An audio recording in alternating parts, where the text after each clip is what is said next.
अभी हाल ही में मैंने एक पोस्ट की थी फेसबुक पर, जिसमें आगरा के पास एक कस्बे में एक सीनियर बुजुर्ग डॉक्टर की क्लिनिक पर एक मरीज़ आया और उन्होंने कुछ ही मिनटों में उसका प्राथमिक उपचार किया, लेकिन 10-15 मिनट बाद या कुछ समय बाद मरीज़ की मृत्यु हो गई। तो उस पोस्ट पर बहुत सारे लोगों ने ये कमेंट किया कि छोटे कस्बों में, गाँवों में, छोटे क्लिनिक पर गंभीर मरीज़ का इलाज नहीं करना चाहिए। तो ज़्यादातर लोग पढ़े लिखे लोग हैं, चिकित्सक।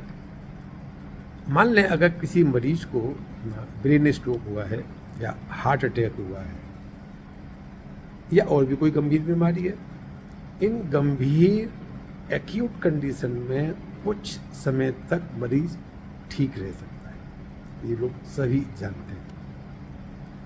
और वो गंभीर बीमारी पता कैसे लगेगी? जब कोई मरीज़ आपके पास आएगा और कुछ समय तक क्लिनिक पर रहेगा, कुछ आप जांचें कराएंगे, इन्वेस्टिगेशन कराएंगे और इस दरमियान कुछ लक्षण समय के साथ आएंगे, तब आपको पता लगेगा कि ये मरीज़ गंभीर है। अच्छा, फिर जैसे एक छोटे से क्लिनिक पर किसी मरीज़ को घबराहट की शिकायत है, खांसी की शिकायत है, जैसा कि उस मरीज़ के साथ था, तो आप गांव देहात में क्लिनिक पर बैठे घबराहट या जरा सी खांसी का कोई मरीज़ आए तो उसका आप एक्सरे या ईसीजी के लिए नहीं कह सकते। वो ना आपकी बात मानेगा, ना वो टेस्ट कराएगा और वो आपको ये कह के कि आपको कुछ भी जानकारी नहीं है, आपको छोड़ देगा। और बात सही भी है। घबराहट मामूली किसी स्ट्रेस या चिंता की वजह से भी हो सकती है और खांसी तो मामूली वायरल इन्फेक्शन में भी हो सकती है। और दूसरा जो पहलू मैं आज इस वीडियो को पोस्ट करने के लिए कह रहा हूँ, उस पोस्ट पे 90% लोगों ने ये लिखा कि चिकित्सकों को छोटे सेटअप में अब गंभीर मरीजों का इलाज नहीं करना चाहिए। इसका मतलब ये साफ है कि 90% चिकित्सक अपनी क्लिनिक पर गंभीर मरीजों का इलाज नहीं करना चाहते। ये आम जनता के लिए और शासन प्रशासन के लिए एक खतरे की घंटी है। जैसा मैंने पिछली वीडियो में कहा था कि इससे आम जन के स्वास्थ्य से खिलवाड़ होना शुरू हो गया, क्योंकि यदि चिकित्सक डर की वजह से गंभीर मरीजों का इलाज नहीं करेंगे तो जन स्वास्थ्य की रक्षा कैसे होगी? अगर ये मान भी लें कि कोई मरीज़ जिसकी हालत कुछ ख़राब है अगर किसी क्लिनिक पर आता है वो और आप मना कर देते हैं, तो क्या भारतवर्ष जैसे गरीब देश में सभी लोगों के पास ऐसे साधन उपलब्ध हैं कि वो तुरंत कोई गाड़ी या टैक्सी या एम्बुलेंस बुलाकर किसी बड़े अस्पताल में चले जाएं? बिल्कुल नहीं। इसका मतलब ये हुआ उन लोगों के स्वास्थ्य के साथ खिलवाड़ या तो कोई अनक्वालिफाइड डॉक्टर करेगा या उन्हें मरने के लिए छोड़ दिया जाएगा। तो इस बात पर गहन चिंतन मनन की ज़रूरत है कि हमने आखिर कैसी परिस्थितियां बना दी हैं जिसमें चिकित्सक ये कहने लगे कि गंभीर मरीज के इलाज के उपचार के लिए आप बचें। हम अपने जूनियर्स को क्या संदेश देना चाहते हैं कि गांव देहात में मत जाना, वहाँ तुम्हारी जान माल खतरे में, या अपनी क्लिनिक पर भी जब आप शहर में भी हैं तो गंभीर मरीज का इलाज मत करना, अपने जान माल की पहले सुरक्षा करो। जैसा मेरे पिछले 1-2 वीडियो में कहा है कि हमने लगातार एलोपैथी पर अटैक करते हुए चिकित्सकों को लगातार जिस तरह से ये सिस्टम एलोपैथी को अविश्वसनीय और संदेह के घेरे में डालता जा रहा है, इससे भारत में स्वास्थ्य सुविधाएं चरमरा जाएंगी, चरमराने लगी हैं और भविष्य बेहद खराब है। अब उस केस का थोड़ा सा विश्लेषण और करते हैं। जैसे कि गांव देहात में उनके पास छोटे क्लिनिक पर जैसे मरीज आया, घबराहट और खांसी। अब ये मान के चलिए कि अगर कुछ लोगों का पहले जांच करानी चाहिए, तो क्या खांसी के सभी मरीजों में आप बलगम की जांच, साइटोलॉजी या कल्चर या बैक्टीरिया या थ्रोट कल्चर, ये सारे टेस्ट कराएंगे?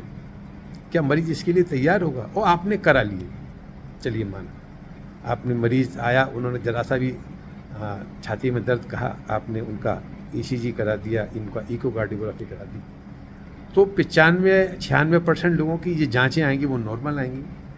और आजकल डॉक्टर सबसे ज़्यादा इसी आरोप को झेल रहे हैं कि चिकित्सक अनावश्यक जांचें करा रहे हैं। मरीज आए और कोई तकलीफ़ बताए, वो अगर आप उसकी जांचें करा दें और जांच नॉर्मल आएगी, जैसा कि ज़्यादातर केसों में होता है, कुछ ही केसों में कुछ गड़बड़ी मिलती है, तो जो जिनकी नॉर्मल इन्वेस्टिगेशन रिपोर्ट आ रही है वो ये आरोप लगा देंगे कि वो जो चिकित्सक अनावश्यक जांचों को करा रहे हैं।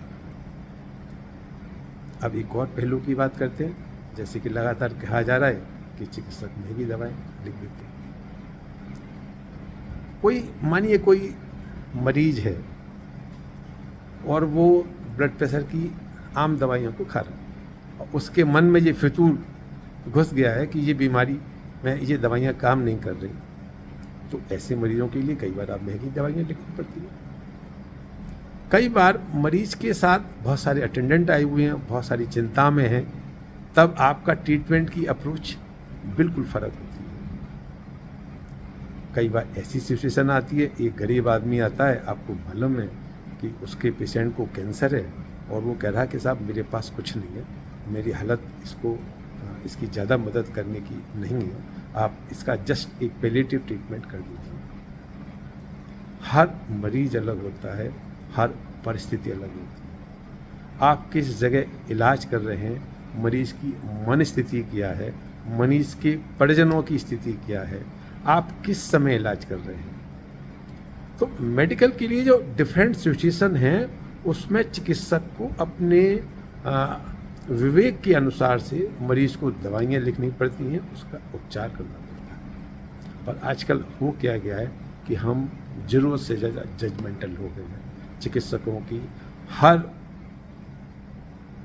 जांच या कोई इंस्ट्रक्शन है उस पर हम सवाल उठाते हैं, संदेह के घेरे करते हैं, संदेह की बात करते हैं। और दूसरी बात, मैं आज इस वीडियो के माध्यम से ये कहना चाहूँगा, एक 78 साल का बुजुर्ग फिजिशियन एक गांव देहात में इलाज कर रहा है और उसको रात भर तक पुलिस चौकी में ये कह के रखा जाता है कि आपको आपकी जान को खतरा है, इसलिए हम यहाँ रख रहे हैं। तो वहाँ की जनता को लानत है कि एक 50-55 साल से सेवा कर रहे मरीज पर उंगली उठाए, उसकी मनसा पे उंगली उठाए। उसने पिछले 50 सालों में जानबूझ के क्या किसी मरीज को मार दिया था? क्या उसके क्लिनिक पर रोज मर रहे हैं लोग क्या? फिर भी उनका इलाज कराए हुए, उनसे लाभ प्राप्त किए हुए बहुत सारे लोग उनके पक्ष में खड़े नहीं होते हैं, क्योंकि जो दंगा करने वाले हैं उनसे वो डर जाते हैं। आखिर कैसे समाज का निर्माण कर रहे हैं हम, और इससे क्या आम लोगों का उनका भला होगा? दूसरा, शासन और प्रशासन के लिए भी चुनौती है। अगर किसी चिकित्सक की जान माल पर किसी किस्म का खतरा है, तो अगर शासन या प्रशासन को मरीज की चिंता है, जन स्वास्थ्य की चिंता है और डॉक्टरों की भी चिंता है, तो सारी मशीनरी को चिकित्सक को बचाने के प्रयास में जुट जाना चाहिए। एक 78 साल के बुजुर्ग को आप पुलिस चौकी में बिठा के जो हैरेस कर रहे हैं, सही ट्रीटमेंट, सही डायग्नोसिस, सही अप्रोच, इसके बाद भी यदि दुर्व्यवहार उसके साथ होता है तो उसकी मानसिक वेदना और पीड़ा के लिए कौन जिम्मेदार है? का चिकित्सकों के मानवीय अधिकार नहीं होते हैं? सिर्फ मानवीय अधिकार जनता के और मरीजों के ही होते हैं। आखिर हम कहाँ ले जा रहे हैं इस सोसाइटी को? इसमें जन स्वास्थ्य बेहद खतरे में, इस पर ध्यान देने की जरूरत है।